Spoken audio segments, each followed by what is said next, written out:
the approach that Aaron took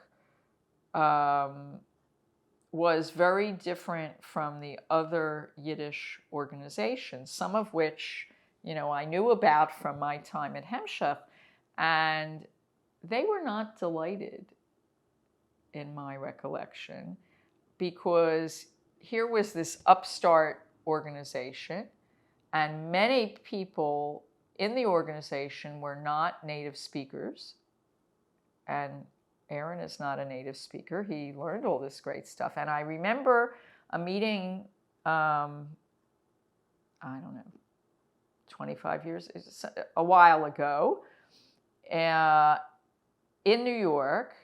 This was when they were going to go to Russia, when he and Kenny Turan went. On the run-up to that, and when it was being planned, there was some articulation. I don't know if it was with the Workmen's Circle, I just don't remember, but there was a big meeting, and Aaron asked me to come with him. And he had to pitch this. And of course, the organization was quite successful then, but we were arguably in competition with all of these collection of dying organizations.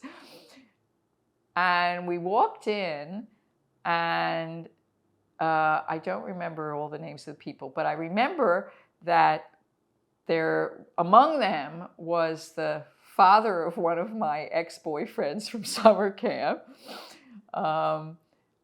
who was head of one of these organizations. And there were people that I knew from here and there and the other. And the striking thing to me, among other making the pitch, which turned out well, was that they were testing Aaron, I thought. Can you speak Yiddish? Like, he was making his presentation in English, and they were like switching to Yiddish, I thought, to test it. So then he spoke Yiddish.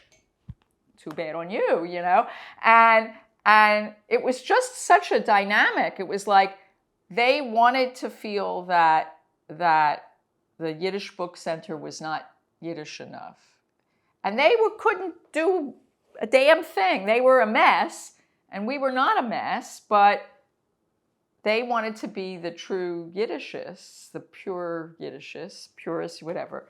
And, in the end, they were okay with this project. And, so it was a weird kind of dynamic that I remember.